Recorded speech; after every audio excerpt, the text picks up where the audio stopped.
রবিবারের মেনুটা স্পেশালি হয় বুঝতেই পারছো। আর আজকে ছিল মাছের তেল। উফ, মাছের তেলটা তো আমার দারুণ লাগে। এই মাছের তেল দিয়ে আমি এক ভাত খেয়ে নিতে পারি। দারুণ লাগছিল আমার খেতে, গরম গরম ভাত আর একটা শুকনো লঙ্কা, মাছের তেল। আর তার সাথে কি ছিল বলো তো বন্ধুরা, এটা হচ্ছে মাছের ডিম। তোমরা কারা কারা মাছের ডিম খেতে ভালোবাসো? আমার তো দারুণ লাগে মাছের ডিম ভাজা, মাছের ডিমের ঝাল। খেয়ে দিয়ে তারপর এটা কী নিয়েছিলাম বলো তো, এটা হচ্ছে ভেন্ডি পোস্ত আর সর্ষে মিলিয়ে, দারুণ হয়েছিল খেতে। আমার হেভি লাগে এটা, ঝাল ঝাল করে মেখে ভাত দিয়ে সুন্দর করে।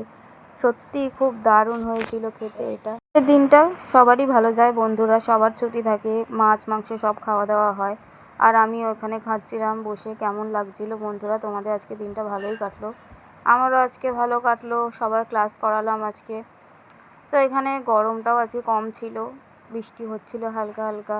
খাচ্ছিলাম আর ভাবছিলাম এখন অনেক কাজ আছে সামনে। আর তারপর চলে এসেছিলো মাছের ঝোল, সুন্দর হালকা ফুলকা গরমের দুপুরে এই পাতলা ঝোল দিয়ে মাছ দিয়ে ভাত খেতে দারুণ লাগে বন্ধুরা।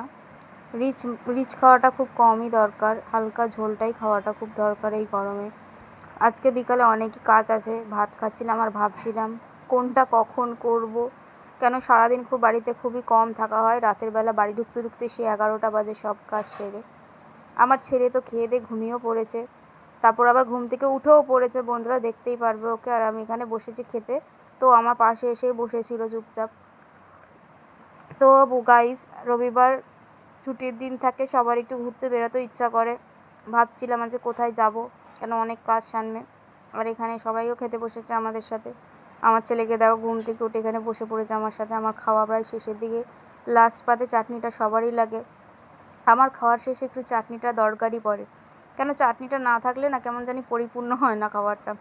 তাই খাওয়ার লাস্ট পাতে চাটনিটা দিয়েই বন্ধুরা খাওয়ারটা আমি শেষ করলাম। আর আমড়ার চাটনি ছিল, খুবই টক হয়েছিল চাটনিটা। আমার তো টক খেতে হেভিই লাগে, ফুচকা তো খাই ভীষণ পরিমাণে, তাই আমার টকটা অতটা মনে হয় না। তো গাইস, ভিডিওটা লাইক করে দিও, শেয়ার করে দিও।